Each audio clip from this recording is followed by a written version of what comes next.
Andrew Bolton, curator in charge of the Costume Institute and curator of the exhibition Costume Art. The opening of the Condé Nast Gallery is a milestone for the Met. Located just off the Great Hall, fashion will now greet visitors as they enter the museum. This placement signals fashion's recognition as a critical part of the museum's history and its vision for the future. For me, fashion offers insight into identity, both personal and collective, and shapes how we perceive and understand the world.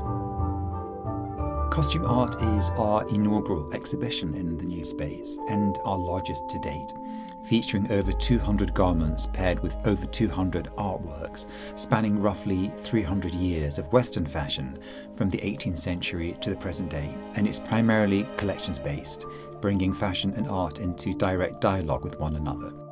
It's extraordinary to have access to the Met's collections and to build connections across time and space. The body is the unifying principle, and as visitors move through the galleries, they'll be guided by a typology of bodies, organised as thematic groupings, with fashion acting as a lens through which we perceive the artworks. The exhibition is titled Costume Art. When you walk into the Met, you encounter Islamic art, Egyptian art, Greek and Roman art. Using the term costume art equates fashion on the same level of artistic and cultural expression. It invites us to see garments not simply as clothing, but as works that shape identity and meaning. Costume Art was the original name of the Costume Institute, so it also reflects an important institutional history. And with that in mind, let's begin the tour. We're in the Orientation Gallery, and we begin with the naked and the nude body, introducing the distinction between the two concepts and its significance for the rest of the exhibition. It explores the idea that the body is never truly naked, that it cannot be separated from the cultural and temporal conditions that define it. In part, it addresses Christianity's association of nakedness with both shame and embarrassment. Contemporary designers reframe nudity not just visually, but as a lived bodily experience. Let's start with a pairing that contrasts historical and contemporary approaches to the naked and the nude. So here we have Dilara Findinkalu's earthly paradise dress, which navigates the complex terrain of the naked dress, which is a lineage that has fluctuated between scandalous exposure and calculated modesty in Western fashion since the late 1700s. By embroidering hair onto sheer tulle, she evokes the Venus pudica, and specifically Botticelli's Birth of Venus, in which long tresses serve as a natural but stylized veil for the female nude. While the 18th century bronze Venus underneath utilizes the pose to preserve a facade of propriety, Findinkalu radically dismantles this performative reserve. The dress becomes a confrontational reclamation of bodily autonomy, countering the stifling paradigms of religion and tradition she experienced during her upbringing in Istanbul. As you enter the first gallery, you'll notice the height of the ceiling and the openness of the space. Garments are elevated on pedestals into which the artworks are embedded, not only to foster a dialogue between the pairings, but also to encourage visitors to view the artworks through the lens of fashion and not the other way around. This gallery celebrates bodily diversity, where differences are not hidden or concealed, but highlighted. The themes include classical, abstract, and reclaimed bodies, as well as pregnant, corpulent, and disabled bodies. Polished steel mannequin faces project the viewer into the garments. As you look up to the mannequins, your face will be reflected to create a sense of self-perception and self-reflection. So let's begin with the classical body, where ideals of balance, harmony, symmetry, and proportion have shaped the history of both art and fashion. This remarkable bronze cuirass, aged over hundreds of years to a rich gold patina, emphasizes the anatomy of a slim but muscular man. Inlaid copper nipples and the detailed rendering of muscles across the torso create an effect of nudity that feels both realistic and idealized. The body is, in essence, sheathed in a supernatural gloss of metallic luster. is paired with versions in close proximity by Claude Delanne made out of copper for Yves Saint Laurent, cast from the body of 1960s supermodel Verushka, and Alexander McQueen for Givenchy made out of leather, both of which blur yet reinforce the distinction between body and garment. Leather seems incredibly inflexible, but it is very malleable. To shape the actual torso, you do need to have complicated semen to create that anatomical effect. As we move from the classical body, which presents the body as seemingly natural, we enter the abstract body, which presents garments that challenge the concept of naturalness. With the development of tailoring in the Middle Ages, clothing gained the ability to mould and sculpt the figure, moving away from the natural contours of the body. So this section explores garments that exaggerate, distort, or transform anatomy through corsets, crinolines, and bustles, departing from nature while still reflecting period ideals. And here, fashions and their related artworks act as a counterpoint, revealing how the body has been shaped, structured, and regulated through dress. As you can see in this robe à la française and its corresponding porcelain figurine, the ideal fashionable silhouette for women in the mid-18th century comprised a taut, inverted cone balanced over a nearly rectangular prism, abstracting the body with two essential devices, the corset and the panier beneath the robe à la française. Corsets were made of keratinous baleen from a whale's mouth, while panniers were generally made of split cane or rattan. And while corsets smoothed the torso into a form to which a dress could be pinned, panniers provided an expansive framework to display elaborate, expensive textiles, such as the dazzling painted silk used for the robe à la française.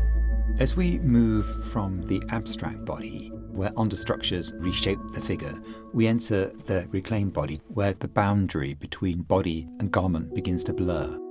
These works exaggerate, distort, and fragment the body, embracing indeterminacy, opening up new ways to think about bodily experience and unsettling conventional beauty, shifting emphasis toward bodies in a constant state of becoming.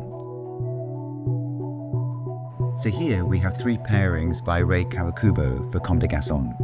Her garments exemplify the concept of reclamation, appearing excessive, ambiguous, and incomplete, which questions conventional female beauty and sexual allure. When selecting pairings for the exhibition, I sometimes began with the garment and sometimes with the artwork. I was very much guided by the type of body I wanted to explore and the connections I wanted to make. And in this case, I began with Ray's dress. It was pivotal to the idea of reclaiming the body. It exemplifies Kawakubo's radical dismantling of the classical ideal of the contained female body. Kawakubo challenges convention further, employing gingham fabric, traditionally associated with feminine domesticity, and its unsettling, unorthodox silhouette is achieved with goose-downed cushions. The form confounds front, back, and side views in a way similar to Max Weber's Figure in Rotation, with its cubist-influenced twisted torso and exaggerated asymmetrical facial features. What's extraordinary about many of these pairings is that both the designer and the artist arrive at similar ideas through very different paths. Seen side by side, they create an electrical current, and a new meaning emerges. Several of the mannequins have been 3D printed from real bodies. And by scanning real bodies, the mannequins bring an immediacy and truthfulness to the garments. So they're not abstracted ideals, but lived forms. This choice reinforces the gallery's focus on the reclaimed body, showing how fashion interacts with actual bodies, expanding the ways we understand embodiment. As we enter the second gallery, you'll notice the lower ceiling, which creates a more intimate experience. As in the first gallery, sidelines are broken up through the use of scrims, which serve as metaphors for the skin and the concept of intersectionality. While the first gallery celebrates diversity, this space emphasizes commonality and connection, what unites us across time and space. The gallery is organized around the inscribed anatomical, vital, aging, and mortal bodies, and the works highlight what all bodies share. from their material constitution, skin, flesh, blood and bone, to their inevitable mortality. And let's begin with the anatomical body. This section connects to the long history of studying anatomy, where the body is both a scientific and an aesthetic subject.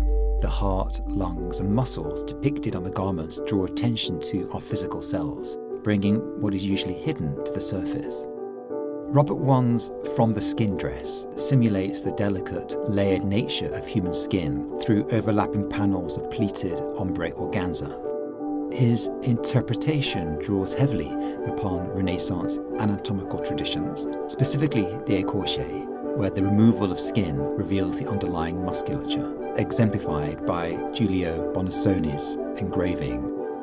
This uncanny symbiosis between the protective exterior and the vital interior is further explored in Wong's Through the Flesh dress. Rendered in a deep blood red, it features almost 70,000 glass bugle bees, transforming internal vulnerability into a protective, glittering exoskeleton. Changes in the body are not just physical. In the aging body, the works explore how we experience growing older through the senses.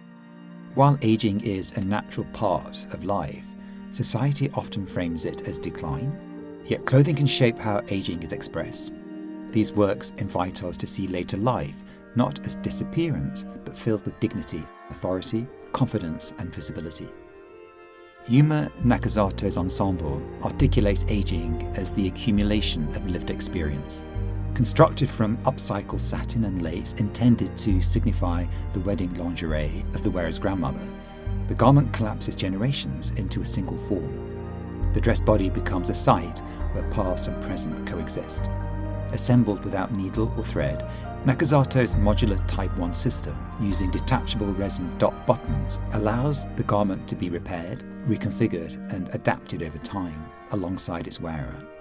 Toyokuni's woodblock print, the courtesan Takegawa, involves the Buddhist concept of mujo, or life's transience, depicting the celebrated beauty, contemplating a hanging scroll of the poet Ono no Kamachi in her later years. It stages a dialogue between youth and age. I was thrilled to find a work within the Japanese woodblock print collection. There's a long tradition of passing down a kimono from one generation to the next, transforming it into an heirloom. And Nakazato explores this idea, treating the kimono as a precious object filled with life and memory, reimagined in a contemporary Western silhouette. The concluding section of the exhibition explores the epidermal body, so skin, the largest organ, and shows how fashion and art engage with surface and identity.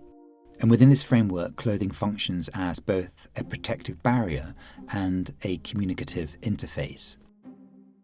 Several garments articulate this relationship through materials that evoke the properties of skin.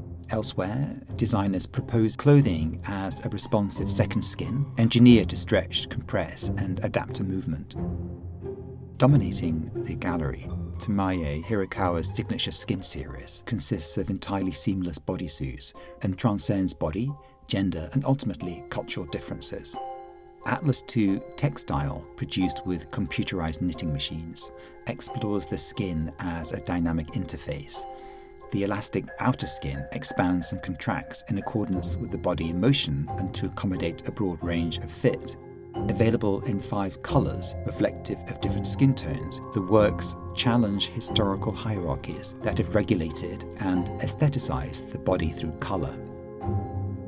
Hirakawa's bodysuits function as a counterpoint to Anders Bergstrom's interpretation of a seemingly neutral object, a mass-produced brown paper bag, that nonetheless resonates with a specific history of epidermal symbolism. Comprising 23 miniature bags in a spectrum of brown shades, this work is a poignant reminder of the so-called brown paper bag test. Common in the United States in the 20th century, this colorist metric used the bag to compare the skin color of black people and deny certain privileges to those with darker skin, weaponizing a mundane item to institutionalize racial hierarchy. What begins with the cultural framing of the nude body culminates in an affirmation of bodily multiplicity. The exhibition reaches its conceptual resolution, positioning fashion as a critical medium through which the diversity of human embodiment can be recognized and celebrated. Garments can adorn, they can protect and structure, yet they can also restrict, conceal or reveal. And by showing this tension, the exhibition highlights the body as both resilient and sensitive, shaped by cultural expectations as much as by physical reality. Today, designers are no longer treating the body as a fixed form to dress, but as something dynamic and evolving. They experiment with silhouette, proportion and technology, blurring boundaries between natural and artificial, visible and hidden, individual and collective. And in doing so, they invite us to rethink not just what bodies look like, but what they can actually be. The exhibition invites visitors to see clothing as an extension of the body, shaping how we move, how we feel, and how we understand ourselves, while also influencing how others perceive us. So what we wear is inseparable from who we are.